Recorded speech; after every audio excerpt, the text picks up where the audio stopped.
Welcome to SVG-TV News for Friday, June 5th, 2015. I am Jennifer Richardson with the details. The Ministry of Agriculture and Fisheries is seeking to have SVG become the maritime hub of the region, which Minister Sabota Caesar says holds great possibilities for the economy. Minister Caesar, who this week attended the second meeting of the OECS Economic Council in St. Lucia, told members of the media today that he walked away from the meeting with the realization that maritime transportation is going to play a very critical role in the development of the agriculture sector here in SVG. Caesar says preliminary investigations revealed that here in SVG there are a number of vessels which, after some retrofitting, can be used to transport containers of local produce on the regional market. He said that this venture can save the country a significant sum of $500 million spent by OECS countries on food importation. The reality is this: we have a significant capacity to increase our production of agricultural commodities here in St. Vincent and the Grenadines for export to the region.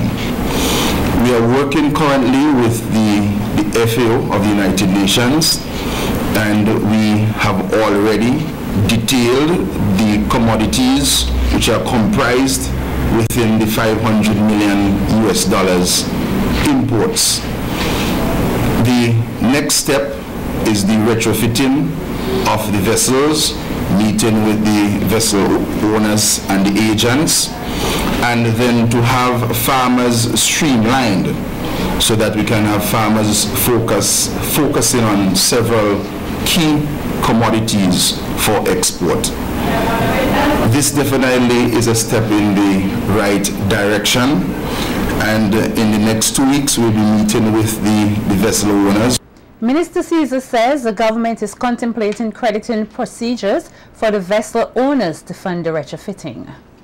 And this week, a 40-foot container with 900 to 1,000 boxes of plantains left the country for the United Kingdom. Minister Caesar says the container is the first of many under the Windfresh initiative that was agreed upon earlier this year when the government signed a memorandum of understanding with Windfresh for the exportation of 6 40-foot containers enclosing local produce on a weekly basis. He described the initiative as a very beneficial one and advises farmers to ensure that their produce is graded correctly to guarantee that this country does not lose such a huge opportunity. I am really advising and encouraging the farmers who are going to sell the plantains to the Farmers Support Company to ensure that we grade these plantains properly, because we are now having a very important leg into a door, and we have to ensure that we send the best quality that we have. I spoke to the CEO of Windfresh, and he noted to me that he intends to purchase for the next 6 weeks 1 40-foot container of plantains from St. Vincent and the Grenadines. And he said that he is only doing this because he is not of the view that we have more, but once we have more, he will be able to increase the volumes that he can purchase from 1 container to 2 containers. And the Agriculture Minister says significant progress has been made with the commodities the government wishes to export, such as sweet potatoes and butternut squash. He says samples have already been sent out to some Caribbean countries, and others will be sent out before the end of July this year. Meantime, Minister Caesar says that imports have been reduced considerably pertaining to butternut squash because of the rise in its production here locally. He states that overall the agriculture sector has been making great strides, where cattle exportation has been very profitable for the country. We continue to export cattle to Grenada, and there is going to be another shipment in the month of August, where we are going to export some 150 heads of cattle to Grenada. It's now well known in Grenada that they are dependent on St. Vincent and the Grenadines for the purchasing of cattle. It is in the MOU that we are going to ensure that this trade continues, and that wherever there are problems, the mechanism is in place for us to solve those problems. Taking that into consideration, we are working with the government and people of Cuba and also of Jamaica to ensure that our artificial insemination program is a success. And we already have a cadre of farmers that we are working with to ensure that we can have the artificial insemination science basically utilized in this country to ensure that we do not reduce the national herd to levels which will affect our production and productivity. The Food and Agriculture Organization continues to assist St. Vincent and the Grenadines in the area of root crop production, particularly so in the area of post-harvest management in root crops. To this end, 40 stakeholders in the agricultural sector, comprising of farmers, traffickers and farmers' cooperatives, will gather at the Fisheries Conference Room from Monday the 8th to Friday the 12th June to take part in a 5-day workshop on the reduction of post-harvest losses in root crops, namely the sheen and the sweet potato. According to the Ministry of Agriculture, post-harvest losses cause severe reductions in the quality of foods, thereby affecting incomes and impacting on the rural poor in the region. The objectives of next week's workshop are to analyze the value chain of the sheen and the sweet potato as items for food consumption, and to examine links between growers and to provide for the transfer of relevant research information on identified problems to producers, traders, and processors. The resource persons will be consultants with the Food and Agriculture Organization, the FAO, Majid Mohammed and Kelvin Craig. The workshop begins at 8 a.m. daily. As the world commemorates World Environment Day, the Central Water and Sewerage Authority, the CWSA, along with representatives from the Forestry Division and 21 students from the Lodge Village Government School, were earlier today involved in a tree planting exercise. I beg your pardon. The activity was designed to give the students a better appreciation for some of the problems affecting St. Vincent and the Grenadines and the world over, specifically problems of watershed degradation, river pollution, and pollution of waterways. Public Relations Officer of the CWSA, Joan Ryan, says the Montreal area was selected for the tree planting activity because of its importance to the country's water supply and forest reserve. Might want to find out why students are the future. They are the ones who are going to be taking over the management of our forests. They are the ones who would be managing our water resources in years to come, and we thought it necessary to educate them on the importance of ensuring that our forest is well preserved, and they also have played a role in the preservation of the forest. So here the students are today planting the trees with instructions from the forestry department. Over the years, the CWSA have always commemorated World Environment Day. The general public would realize, of course, that because of our mandate, the provision of water, sewage and solid waste management services, the natural environment is really very important to us. One of the forestry officials present demonstrated to the students how exactly they should go about planting the seedlings. It's actually a mahogany seedling. It's called Honduras mahogany. We have 3 different types of mahogany in Finland. We have the Honduras mahogany, we have the West Indian mahogany, the Swahili macrophylla. This is the Swahili mahogany, and then we have what we call like a mixture, a hybrid between this one and the other one. This is another one. So we plant them. These are actually what we call exotic species, that they are not originally found locally. Okay? What you do, you have to remove the plastic, of course, because it's not that biodegradable. Over a number of years it would break down, of course, but you remove the plastic gently so that you will not destroy roots. Place it. Now, you're not going to take it further down than the depth of the hole, because you don't want the plant to be down in a hole, because then water is going to go into it and it's going to cause it to die. So you remove the bag gently. Okay, you place your seedling in the center of the hole, okay, and then you add your topsoil. And we know our topsoil is very important because it contains what? Our macronutrients, which are our nitrogen, our phosphorus, and our potassium.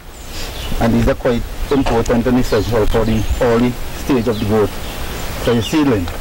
So you ensure that it's all placed there nicely. Don't be afraid to get your hands dirty. It's just soil and this is quite rich and nice. You may just encounter a few organisms, which is not harmful. When you get to this stage, you take your foot and you press around the plant. Make sure it's firmly in. Press all the way around. Okay? Like that. Make sure it's firmly in, and then you just take your scoop and bring some more soil to it, because you don't want to leave a hole. Remember I told you that? Right. So you bring enough dirt in until you cover it up. You don't get it up, you dig some more. Cover it up like that.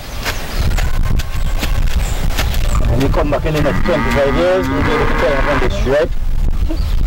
You leave the stake, don't leave the stake so that you can remember where it is. When the grass grow up and the guys come to trim around it, which we call tending, you're going to be able to know that there's a plant here. You recognize by the stake and by the flagging.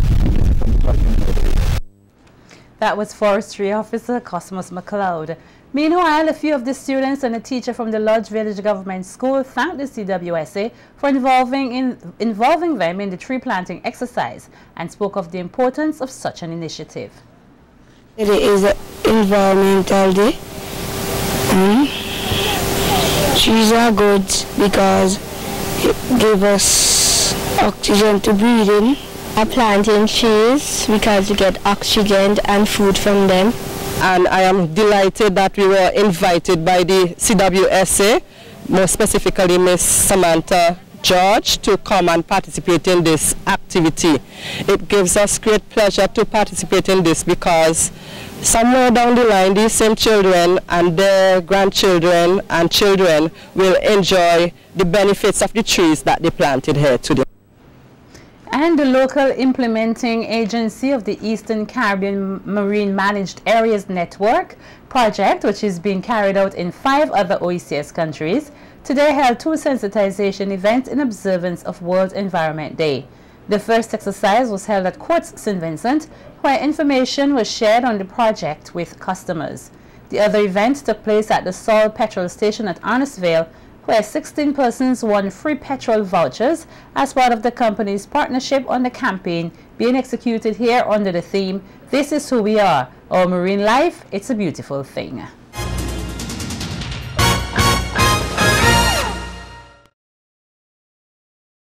The 26 students who were yesterday presented with George Phillips Excellence Awards from the Rotary Club St. Vincent were told that in order to have good results in life, they must first have good thoughts.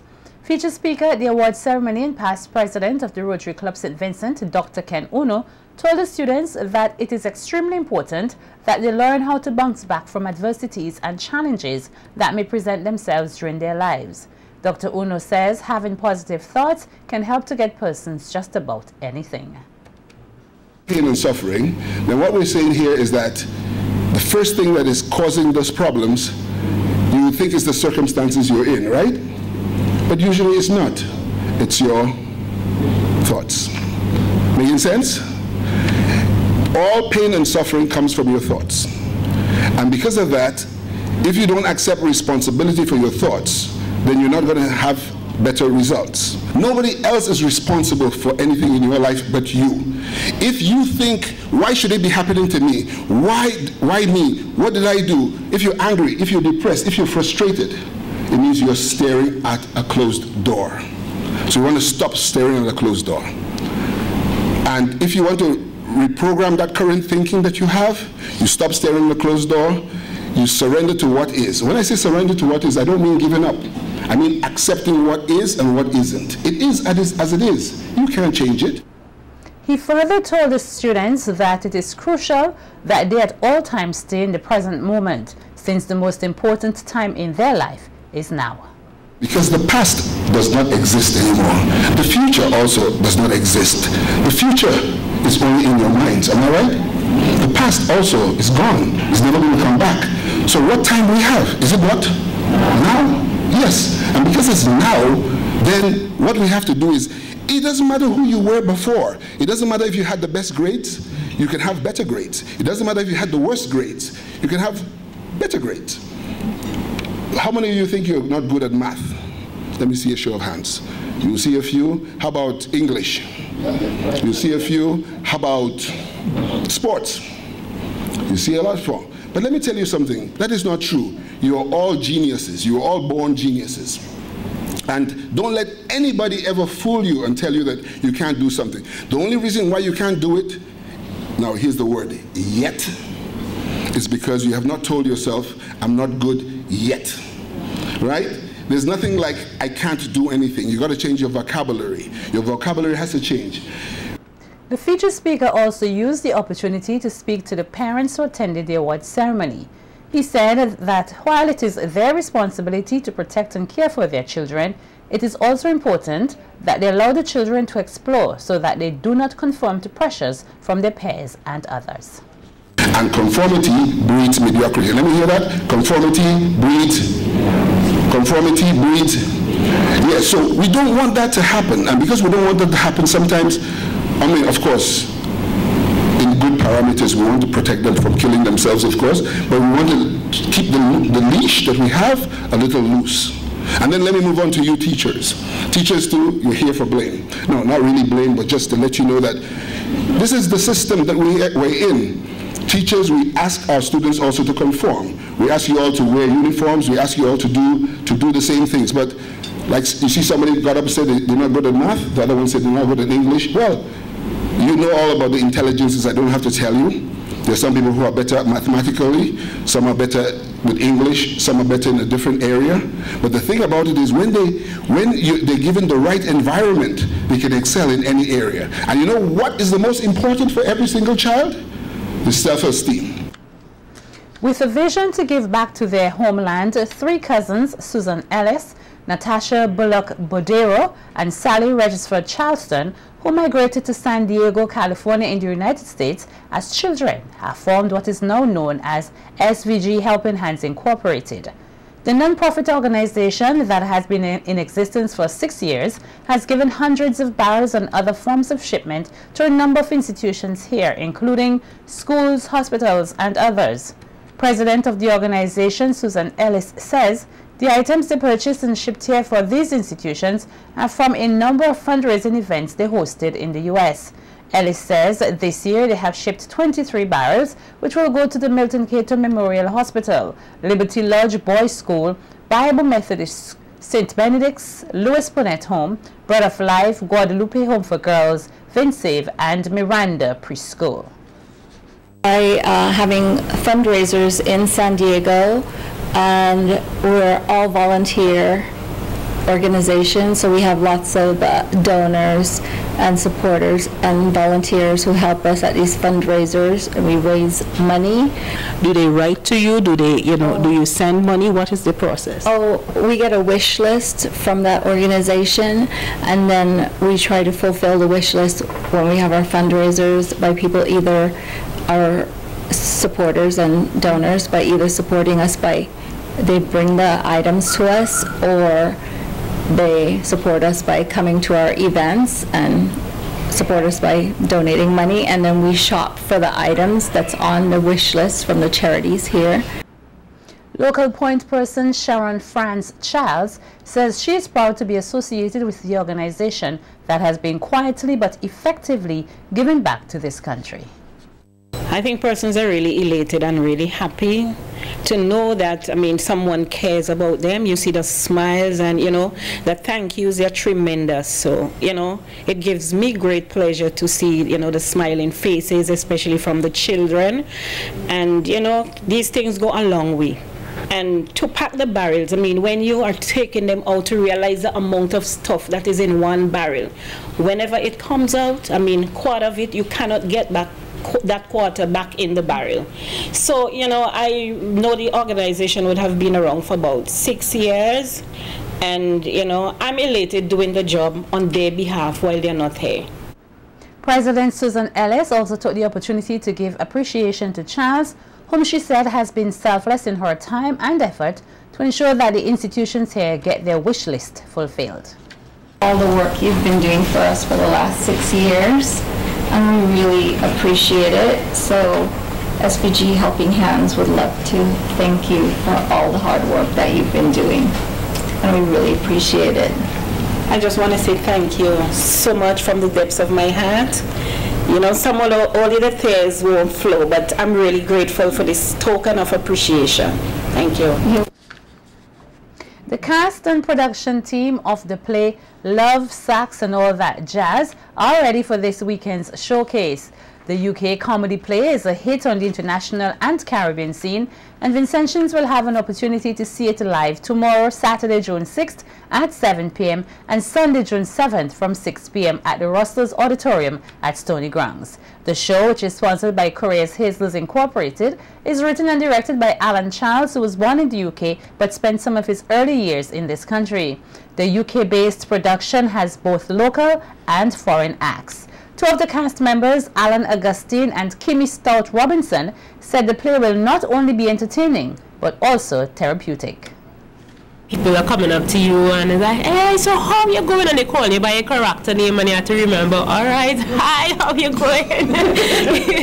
You know, so it has been quite enjoyable, and I look forward to sharing and experiencing love from St. Vincent.